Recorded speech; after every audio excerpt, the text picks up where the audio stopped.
इसमें कोई शक नहीं है कि फिनलैंड और स्वीडन नेटो के पार्टनर कंट्रीज हैं या हो सकते हैं।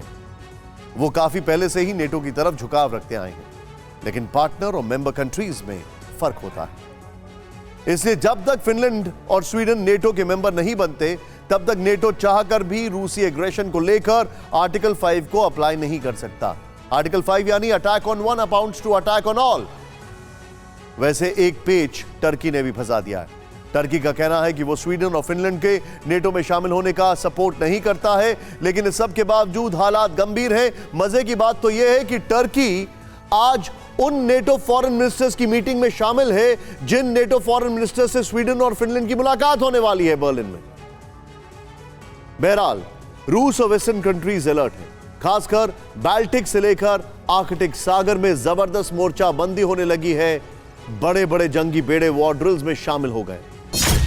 क्या अब समंदर में बेहिसाब बारूद बरसेगा?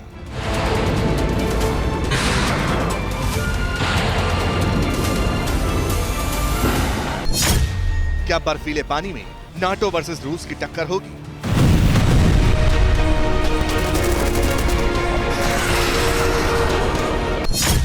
क्या अब आर्कटिक सी में खुलेगा वॉर फ्रंट?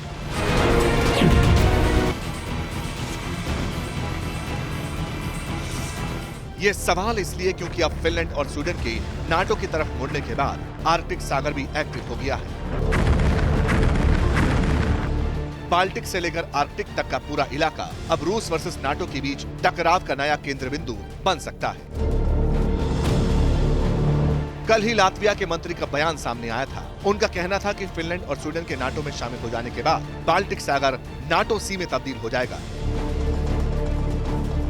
इसी के बाद रूस का एग्रेशन और बढ़ चुका है और इसे काउंटर करने के लिए नाटो के वॉर गेम्स भी शुरू हो चुके हैं। नाटो की तरफ से कहा गया है कि आर्कटिक से लेकर बाल्कन रीजन तक नाटो फोर्सेस की वॉर एक्सरसाइजेस शुरू हो चुकी हैं। इसके जरिए नाटो फोर्सेस की रेडीनेस और कॉम्बैट स्किल्स परखे जा रहे हैं। इस वक्त सबसे ज्यादा फोकस डिफेंडर यूरोप और स्विफ्ट रिस्पॉन्स नाम की वॉर एक्सरसाइज को लेकर है। नाटो का कहना है कि इन दोनों वॉर ड्रिल्स में 20 देशों के 18,000 जवान युद्ध अभ्यास को अंजाम दे रहे हैं। इन दोनों वॉर ड्रिल का सेंटर पॉइंट पोलैंड समेत 9 दूसरे मुल्क बने हैं। पोलैंड पर फोकस इसलिए भी है क्योंकि पोलैंड अमेरिका यूरोप के हथियारों को यूक्रेन तक पहुंचाने का सबसे बड़ा कनेक्टिंग लिंक है। यूक्रेन की मदद के लिए एक ब्रिज का काम कर रहा है। नाटो के वॉर कैलेंडर में अलग अलग एक्सरसाइजेस की डिटेल्स शेयर की गई। पता चला है कि बाल्टिक नेशन लातविया में 15,000 जवान वॉर एक्सरसाइज कर रहे हैं।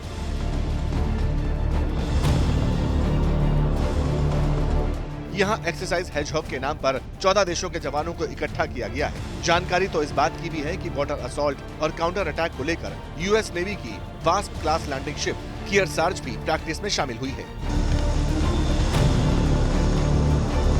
लिथुआनिया में भी एक्सरसाइज आयरन वुल्फ के नाम पर एलाइड फोर्सेस के 3,000 जवान इकट्ठा हुए हैं। इनमें 1,000 आर्मर्ड व्हीकल्स के साथ 2 जर्मन लेपर्ड टैंक्स भी शामिल हैं। इस सब के बीच खुद जर्मनी में वेटिनर हेड नाम से नाटो रिस्पॉन्स फोर्स एक्सरसाइज को अंजाम दिया जा रहा है। इसमें भी करीब 7,500 जवान हिस्सा ले रहे हैं। जहां समंदर की बात है तो वो भी एक्टिव है। भूमध्य सागर में नाटो कमांड के under USS Harry S Trueman career strike group को तैनात किया गया है। नेपच्यून सीरीज वाली नेवल ड्रिल्स को अंजाम देने के लिए ये रीग्रुपिंग की गई है। ब्लू वॉर जोन कितना एक्टिव है, इसका अंदाजा इस बात से भी लगता है कि कोल्ड वॉर के खात्मे के बाद दूसरी बार ही अमेरिका के इस एयरक्राफ्ट कैरियर का ट्रांसफर किया जा रहा है। अगले महीने पोलैंड के साथ बाल्टिक देशों यानी एस्टोनिया, लातविया और लिथुआनिया में यूरोप की सबसे बड़ी इंटीग्रेटेड एयर और मिसाइल डिफेंस एक्सरसाइजेस भी अंजाम दी जाएंगी। इसमें 23 मेंबर कंट्रीज शामिल होंगी। इसी तरह बाल्टिक रीजन में बाल्टॉप्स नाम की एम्फीबियस ट्रेनिंग एक्सरसाइज को भी अंजाम दिया जाएगा।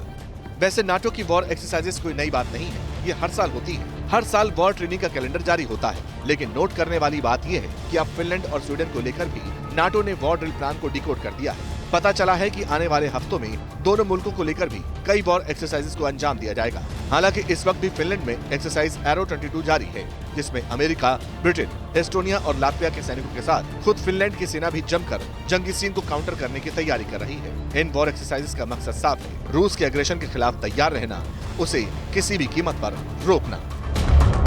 अड़ी सोमवार से शुक्रवार शाम 6 बजे सिर्फ TV9 भारतवर्ष पर।